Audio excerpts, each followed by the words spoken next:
प्रभु यीशु मसीह के नाम में बाइबिल अध्ययन श्रृंखला में आपका हार्दिक स्वागत है। यीशु मसीह के जितने भी नाम हैं या उनके पदनाम हैं वो उनको परमेश्वर के रूप में प्रमाणित करते हैं। हमने पिछले अध्ययनों में उनके नामों को देखा कि बाइबिल उनके नाम को इस तरह से प्रदर्शित करता है कि वो परमेश्वर हैं। आज हम एक विशेष नाम को देखने जा रहे हैं जो यीशु मसीह के विषय में लिखा है। ये यीशु मसीह का एक पद नाम है कि वो पहिला उठा है। बाइबिल में कई ऐसे वचन हैं जहाँ पे लिखा है कि यीशु मसीह पहिला उठा है। पहिला उठा का मतलब वो सबसे श्रेष्ठ हैं, सबसे पहला स्थान है, सबसे प्रधान है। जब हम उसकी आराधना करते हैं तो हमें इस बात को समझना है, जानना है कि वो पहिला उठा है। जब हम कुलुसियों की पत्री और उसका 1 अध्याय और उसका 15 से लेकर के आगे जब हम पढ़ेंगे तो इस प्रकार से लिखा है, वह तो अदृश्य परमेश्वर का प्रतिरूप और सारी सृष्टि में पहिला उठा है, क्योंकि उसी में सारी वस्तुओं की सृष्टि हुई, स्वर्ग की हो अथवा पृथ्वी की, देखी या अनदेखी, क्या सिंहासन, क्या प्रभुताएं, क्या प्रधानताएं, क्या अधिकार, सारी वस्तुएं उसी के द्वारा और उसी के लिए सृजी गई हैं। वही सब वस्तुओं में प्रथम है और सब वस्तुएं उसी में स्थिर रहती हैं। वही देह अर्थात कलीसिया का सिर है। वही आदि है और मरे हुओं में से जी उठने वालों में पहिला उठा कि सब बातों में वही प्रधान ठहरे। 19 पद में लिखा है, क्योंकि पिता की प्रसन्नता इसी में है कि उसमें सारी परिपूर्णता वास करे।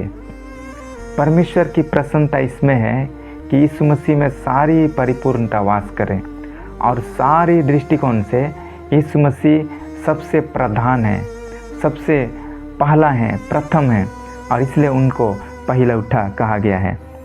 जैसे हमने पढ़ा कि सारी सृष्टि में सारी वस्तुएं, सारी वस्तुओं की जो सृष्टि हुई है उसी में हुई है, स्वर्ग की हो अथवा पृथ्वी की, और इसलिए हम सारी सृष्टि की वस्तुओं से हम उनको ऊपर रखते हैं, क्योंकि वो पहिला उठा है, वो आदर के योग्य है, वो स्तुति के योग्य है।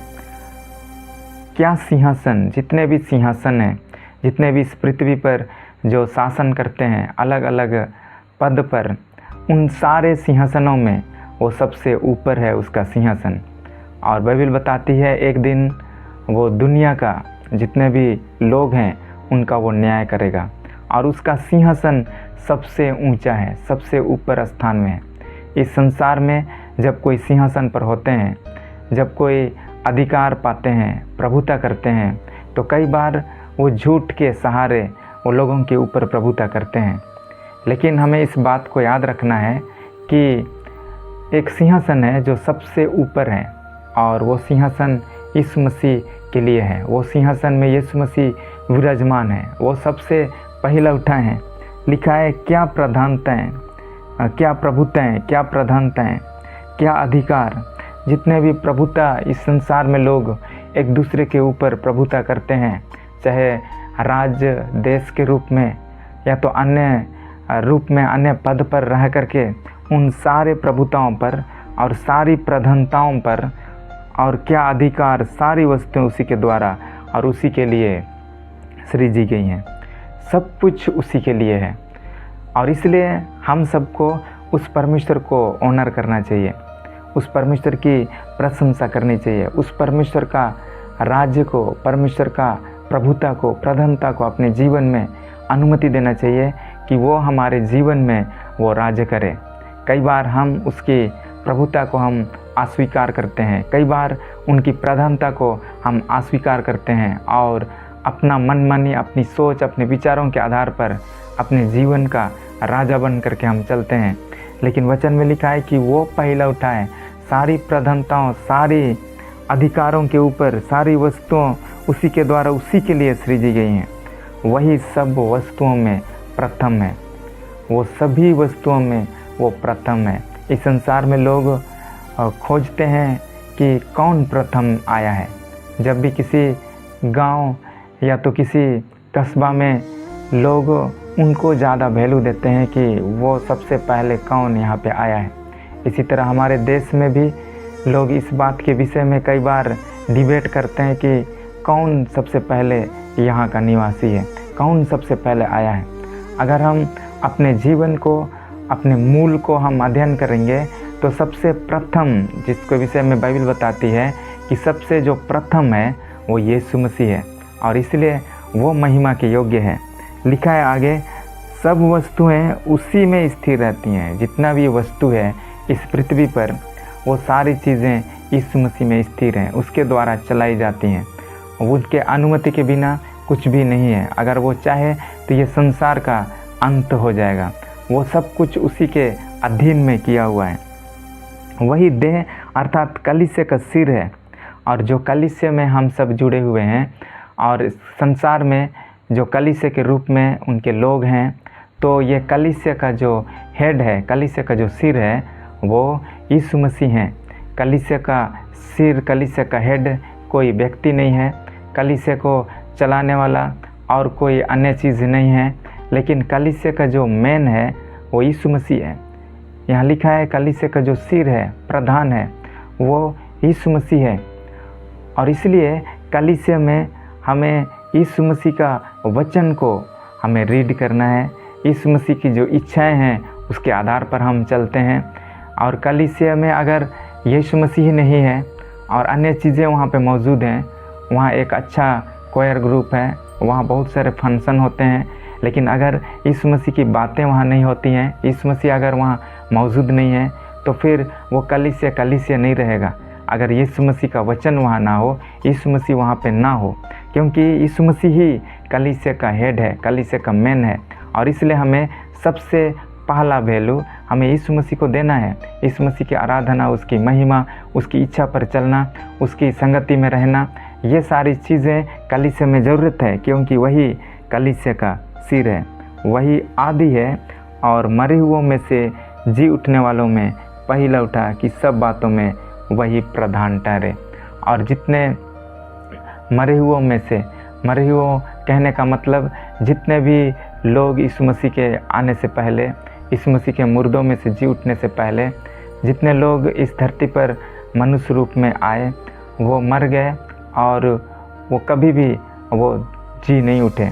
हाँ, ये सच है कि कुछ अद्भुत काम कलीसिया के इतिहास में या तो बाइबल के इतिहास में ये चीज़ लिखा है कि बहुत सारे मनुष्य कई दासों के द्वारा या यीशु मसीह के द्वारा जिलाए गए, मुर्दों में से वो जी उठे, लेकिन वो फिर से वो डेथ कर गए, फिर से वो मर गए, फिर से उनके जीवन में मृत्यु काम किया। लेकिन यीशु मसीह ही एक ऐसा है इतिहास के बीच एक ऐसा बिंदु आया जहाँ पर यीशु मसीह जो एक मनुष्य के रूप में आए इस धरती पर, उस पर मृत्यु अधिकार नहीं रख पाया, और वो मृत्यु के ऊपर वो जय को लेकर के आए, और वो मृतकों में से तीसरे दिन वो जी उठे हैं, और वो कभी वो मरने वाले नहीं हैं, वो जी उठने वालों में पहला उठा है। और हम सब जितने उनके फॉलोअर हैं, उनके पीछे चलने वाले हैं, बाइबल हमें बताती है कि एक दिन हम भी जी उठेंगे। जब यीशु मसीह बादलों पर आएंगे और जब अंतिम तुरही फूंकी जाएगी, प्रधान दूत का शब्द सुनाई देगा, तो मसीह में जो मरे हैं वे पहले जी उठेंगे। हम अगर मसीह के साथ एक अच्छा जीवन जिएंगे, मसीह के साथ अगर हम एक पवित्र जीवन जिएंगे, उनके साथ हम बने रहेंगे, तो जब यीशु मसीह बादलों पर आएगा तो हम उसके साथ हम हवा में मिलने के लिए अगर हम मर भी जाएं तो भी बाइबल बताती है हम जी उठेंगे। मरे हुओं में जितने भी मरे हुए हैं उन सब में जी उठने वालों में यीशु मसीह पहला उठा है, और हम उनके पीछे चल रहे हैं। वो हमारा हीरो हैं, वो हमारे आगे आगे वो हमारा लीडर के रूप में है, और एक दिन हम भी उसी के जैसे जी उठेंगे और उसके साथ स्वर्ग में महिमा में हम रहेंगे। अगर हम और वचन को पढ़ेंगे, रोमियो उसका 8 का 29 पद में लिखा है, रोमियो 8 और उसका 29 में, क्योंकि जिन्हें उसने पहले से जान लिया है उन्हें पहले से ठहराया भी है कि उसके पुत्र के स्वरूप में हो, ताकि वह बहुत भाइयों में पहला उठा ठहरे। यहाँ बाइबल बताती है कि उसने हमें चुन लिया है, पहले से उसने हमें जाना है। इस संसार में कोई हमें जाने या ना जाने, लेकिन जब हम पाप में सड़ाहट में जीवन जी रहे थे तभी परमेश्वर ने हमें देखा और हमें वो जान लिया और पहले से हमें ठहराया है, पहले से हमें ठहरा दिया है, पहले से उसने हमें नियुक्त किया है। और एक समय आया जब किसी दास के द्वारा हम तक सुसमाचार पहुंचा और हमने प्रभु यीशु मसीह को उद्धारकर्ता के रूप में ग्रहण किया। लेकिन बाइबल बताती है कि ये सारी चीज़ें पहले से ही ठहराई गई थी। क्या ठहराया गया था? कि उसके पुत्र के स्वरूप में हो, कि हम सब जितने प्रभु के लोग हैं हम यीशु मसीह के स्वरूप में हो, पुत्र अर्थात यीशु मसीह के स्वरूप में हम हों। उनका जैसा जीवन था, उनका जैसा स्वभाव था, उन्होंने जैसा इस पृथ्वी पर अपना जीवन को दिखाया वैसा हम भी बने। और इसलिए उसने हमें ठहराया, इसलिए उसने हमें चुना, इसलिए हमें उसने जान लिया है। जब हम सक्सेस सीरीज के बारे हम अध्ययन कर रहे थे तो उसमें मैंने इस बात को बताया था कि हमारा जो है एक टारगेट है। इस संसार में बहुत सारे लोग अपना अपना टारगेट रखते हैं कि मैं अपने जीवन में ये बनूंगा, वो बनूंगा।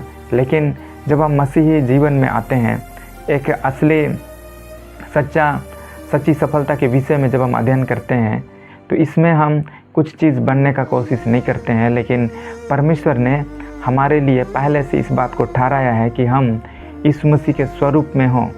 यीशु मसीह के स्वरूप में होने के लिए उसने हमें ठहराया है और हमारा एक ही उद्देश्य है कि हम यीशु मसीह के जैसे बने, यीशु मसीह के जैसा स्वभाव था वैसे हम बने। आज हमारा ये उद्देश्य नहीं है कि हम एक अपने आप में एक बड़ा अपोस्टल, एक बड़ा प्रोफेट अपने आप को कहलाएं, लेकिन हमारे जीवन के लिए एक ही चीज़, एक ही मकसद है कि हम यीशु मसीह के स्वरूप में हो जाएं। यीशु मसीह के स्वरूप में होना हमारा लक्ष्य होना चाहिए। यीशु मसीह के स्वभाव के जैसे हमारा स्वभाव हो, ये हमारा सोच, हमारा विचार होना चाहिए। आगे लिखा है, ताकि वह बहुत भाइयों में पहला उठा ठहरे। इसलिए उसने यीशु मसीह के स्वरूप में हमारे जीवन को बनाने के लिए, रखने के लिए उसने नियुक्त किया है, क्योंकि वो उनको पहला उठा बनाया है।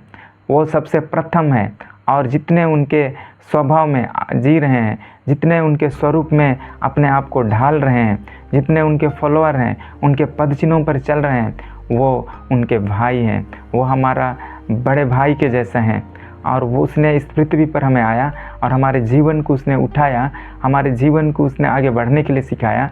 जब हम नालायक थे, जब हमारे जीवन में कुछ भी नहीं था, लेकिन उस समय परमेश्वर ने हमारे जीवन को चुन करके हमें वो आगे बढ़ने के लिए ताकत बल दिया है। उसने पतरस को कहा था, जब पतरस यीशु से कहा कि क्या मैं भी पानी के ऊपर चलूं, तो यीशु ने पतरस से कहा हाँ तुम भी आओ। उसने ये नहीं कहा कि तुम नहीं कर सकते हो, उसने कहा तुम भी आओ। उसने कभी भी किसी को हतोत्साहित नहीं किया, लेकिन उसने मनुष्य को जो गिरा हुआ स्थिति में था उनके हाथ को पकड़ करके उनको उठाया, ताकि हम भी यीशु मसीह के भाई के जैसे हम बन सकें। उनका जो स्वभाव है वैसे हम भी अपने जीवन में यीशु मसीह के स्वभाव को अपने जीवन में ला सकें। परमेश्वर के वचन में लिखा है प्रकाशित वाक्य और उसका 1:5 में, प्रकाशित वाक्य उसका 1 अध्याय और उसका 5 पद। यहाँ लिखा है, और यीशु मसीह की ओर से जो विश्वास योग्य सच्ची और मरे हुओं में से जी उठने वालों में पहला उठा और पृथ्वी के राजाओं का हाकिम है, तुम्हें अनुग्रह और शांति मिलता रहे। ये जो यूहन्ना का प्रकाशित वाक्य है, ये यूहन्ना ने तब लिखा जब वो पतमुस नामक टापू में था। उस समय कलीसिया सताई जा रही थी और ये लेटर उन्होंने, ये भविष्यवाणी की जो पत्री है, इसको उसने उन लोगों के पास भेजा जो उस समय सताए जा रहे थे, जो मृत्यु के लिए सौंपे जा रहे थे। उन लोगों को उसने ये पत्री लिखा था। वो खुद सताया जा रहा था, वो खुद पतमुस नामक टापू में कैद किया गया था और वो ऐसी स्थिति में वो बैठा हुआ नहीं था, वो अपनी समस्याओं के बारे में वो सोच नहीं रहा था, लेकिन परमेश्वर उनको उस पतमुस नामक टापू में एक बड़ा मिनिस्ट्री को दिया, जो भविष्य की बातों को दर्शन के माध्यम से परमेश्वर ने उनको दिखाया। और आज हमारे हाथों में ये बाइबिल है। और इस पत्री को जब उसने लिखा तो सताए जा रहे विश्वासियों को उसने लिख करके ये कहा कि और यीशु मसीह की ओर से जो विश्वास योग्य सच्ची, उसने यीशु मसीह को विश्वास योग्य साक्षी के रूप में अपनी पत्री में विश्वासियों को बताया कि वो विश्वास योग्य साक्षी है। जब वो पिलातुस के सम्मुख में था, रोमन साम्राज्य के सम्मुख में था, जब उनको पूछा जा रहा था, उनको मारा पीटा जा रहा था, तो वो एक विश्वास योग्य साक्षी के रूप में वहाँ खड़ा हुआ। उसने अपनी पहचान को उसने खोया नहीं, वो अपने उद्देश्य को उसने खोया नहीं, और जिस उद्देश्य से वो इस पृथ्वी पर आए उन्होंने उस उद्देश्य को पूरा किया, एक विश्वास योग्य साक्षी बन करके, ताकि जितने सताए जा रहे विश्वासियों को ये उत्साह मिल सके कि वे भी जब मृत्यु के हाथ में सौंपे जा रहे हैं, ऐसी स्थिति में यीशु मसीह को स्मरण रखें कि वो विश्वास योग्य साक्षी हैं। आगे लिखा है, मरे हुओं में से जी उठने वालों में पहला उठा, और मरे हुओं में से जी उठने वालों में पहला उठा है, इस बात को वो स्मरण कर सकें। ये लेटर उन लोगों के लिए और भी ज़्यादा महत्वपूर्ण है जो सताए जा रहे हैं। आप ज़रा कल्पना कर सकते हैं, जो विश्वासी सताए जा रहे हैं, जो मारे पीटे जा रहे हैं, जिनको बंदगी में डाला जा रहा है, जिनको मृत्यु दंड दिया जा रहा है, ऐसे लोगों को जब ये लेटर लिख करके यूहन्ना कहता है कि यीशु मसीह की ओर से जो विश्वास योग्य साक्षी है और मरे हुओं में से जी उठने वालों में पहला उठा है, उनको कितना आशा मिलेगा जब वो इस वचन को वो पढ़ेंगे। क्योंकि अगर वो मर भी जाएं, जब उनको मारा जा रहा है, तो उनको एक बात को स्मरण रखना है कि मरे हुओं में से जी उठने वालों में पहला उठा यीशु मसीह है। वो मुर्दों में से जी उठा है और वो स्वर्ग में परमेश्वर की दाहिने ओर जा बैठे हैं, और एक दिन हम सबको भी परमेश्वर जिलाएगा, और ये चीज़ उनको एक शांति और आशा दिलाता है। आगे लिखा है, पृथ्वी के राजाओं का हाकिम है, तुम्हें अनुग्रह और शांति मिलता रहे। और पृथ्वी के जितने राजा हैं उनका हाकिम यीशु मसीह है। इस समय उस पृथ्वी पर जितने भी क्रूर शासक थे वो विश्वासियों के ऊपर अत्याचार कर रहे थे, लेकिन यूहन्ना ने उनको कहा कि राजाओं का जो हाकिम है वो यीशु मसीह है, और उनकी ओर से आपको अनुग्रह और शांति मिलता रहे। आज इस पृथ्वी पर यदि हम सताए जाते हैं, यदि हम निंदा किए जाते हैं, यदि लोग हमें भला बुरा कहा करके हमें नीचा दिखाते हैं, और तमाम प्रकार की तमाम तरीक़ा से लोग हमारे जीवन को नीचे करते हैं, हमारा विरोध करते हैं, हम अकेला पड़ जाते हैं, उस समय ये वचन को हमें स्मरण रखना है कि यीशु मसीह पहला उठा है। वो मरे हुओं में से जी उठने वालों में वो पहला उठा है। इस बात को हमें स्मरण रखना है।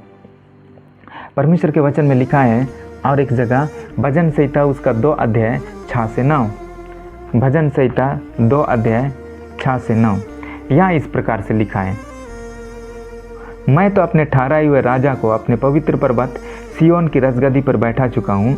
मैं उस वचन का प्रचार करूँगा जो यहोवा ने मुझसे कहा, तू मेरा पुत्र है, आज तो मुझसे उत्पन्न हुआ। मुझसे मांग, मैं जाति जाति के लोगों को तेरी संपत्ति होने के लिए और दूर दूर के देशों को तेरी निज भूमि बनने के लिए दे दूंगा। तू उन्हें लोहे के डंडे से टुकड़े टुकड़े करेगा, तू कुम्हार के बर्तन के समान उन्हें चकनाचूर कर डालेगा। क्या बाइबल बताती है, जब हम इस चैप्टर को, भजन संहिता 2 चैप्टर को एक से अगर हम पढ़ेंगे तो लिखा है कि जाति जाति के लोग क्यों हुल्लड़ मचाते हैं। जाति जाति के जितने भी लोग हैं वो हुल्लड़ मचाते हैं, और देश देश के लोग व्यर्थ बातें क्यों सोच रहे हैं। यहोवा और उसके अभिषिक्त के विरुद्ध पृथ्वी के राजा मिलकर और हाकिम आपस में सम्मति करके कहते हैं, आओ हम उनके बंधन तोड़ डालें और उनकी रस्सियों को अपने ऊपर से उतार फेंकें। वह जो स्वर्ग में विराजमान है हंसेगा, प्रभु उनको ठट्ठों में उड़ाएगा। यहाँ बाइबल बताती है, पृथ्वी के जितने राजा हैं, देश देश के जितने लोग हैं, वो जाति जाति के लोग जो हैं वो हुल्लड़ मचा रहे हैं, वो हल्ला मचा रहे हैं, और वो परमेश्वर का प्रभुता को, यीशु मसीह का प्रभुता को अपने जीवन में वो स्वीकार नहीं कर रहे हैं।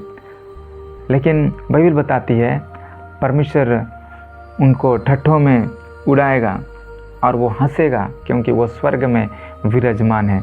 क्योंकि आज जितने भी राजा हैं, आज जितने भी लोग हैं, वो परमेश्वर का जो प्रभुता है, परमेश्वर का जो राज्य है, उनको लोग अस्वीकार करते हैं। उनके प्रभुता को अपने जीवन में लोग स्वीकार नहीं करते हैं। वे अपना मनमानी, अपना आधार से जीवन जी रहे हैं। लेकिन बाइबल बताती है एक दिन हर एक व्यक्ति को उसके सम्मुख में घुटना टेकना पड़ेगा। जब यीशु मसीह बादलों पर आएगा, जब हम प्रकाशित वाक्य और उसका 1 अध्याय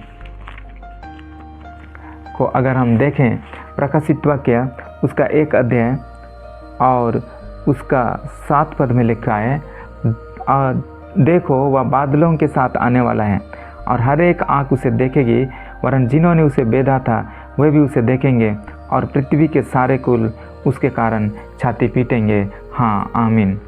जब यीशु मसीह बादलों पर आएगा तो लिखा है कि हर एक आँख उसे देखेगी, वरन जिन्होंने उसे बेधा था, अर्थात जिन्होंने उनकी प्रभुता को स्वीकार नहीं किया, जो लोग उनको अपना प्रभु करके स्वीकार नहीं किए, उन पर विश्वास नहीं किए और अपना तरीका से इस पृथ्वी पर जीवन व्यतीत किए, वे उस समय उनको देखेंगे और बाइबल में लिखा है वो छाती पीटेंगे, उनको पछतावा होगा, वो अपने जीवन में रोएंगे, पीटेंगे, क्योंकि जिस यीशु मसीह को उन्होंने विरोध किया, जिस यीशु मसीह को उन्होंने सताया, जिस यीशु मसीह के मार्ग पर वो चलना नहीं चाहे, जब यीशु मसीह के विषय में लोगों को बताया गया, लोगों ने उन पर विश्वास नहीं किया, और वही यीशु मसीह को जब वो सिंहासन पर बैठे हुए देखेंगे तो लोग वो पछताप करेंगे, लोग पछतावा करेंगे, लोगों को अपने ऊपर में अफसोस होगा। लेकिन उस समय बीत जाएगा, अनुग्रह का समय हाथ से चला जाएगा और उस समय हर एक लोग को स्वीकार करना होगा कि यीशु ही प्रभु है। आज समय है, अगर हम यीशु को अपना प्रभु करके स्वीकार करते हैं तो उस समय हम उसके साथ आनंद करेंगे, और अगर हम अभी यीशु मसीह को अपने जीवन में उद्धारकर्ता के रूप में स्वीकार नहीं करते हैं, उनके मार्ग पर नहीं चलते हैं, तो उस समय हमारे लिए रोना और छाती पीटने का समय होगा। और इसलिए क्योंकि वो पहला उठा है, जैसा भजन संहिता में हमने कहा, जब हमने पढ़ा कि वो यीशु मसीह को उन्होंने पहले से उस सिंहासन पर बैठा चुका है और वो पहला उठा है, पहले से उसने ठहराया है। और इसलिए बाइबल में लिखा है कि मैं उस वचन का प्रचार करूंगा जिस वचन को उसने कहा कि तुम मेरा प्रिय पुत्र है। आज जब उस पहला उठा परमेश्वर, उस पहला उठा यीशु मसीह जिसने आपको और मुझको चुना है और उसने हमें अपना पुत्र बनाया है, तो उस वचन का आज हमें प्रचार करना है, उसका हमें गवाह देना है। और हर एक जाति के लोगों को, हर एक देश को हम इस मसीह के लिए मांग सकते हैं, क्योंकि वो सारी चीज़ों पर वो पहला उठा है। जब स्वर सारी चीज़ें, सारे अधिकार के ऊपर वो है, और इसलिए हमें डरने की ज़रूरत नहीं है। उसके साथ हम बड़ी विश्वास के साथ में, बड़ी आशा के साथ में हम आगे बढ़ सकते हैं। यीशु मसीह पहला उठा है। प्रभु आपको आशीष देने पाए। आमीन।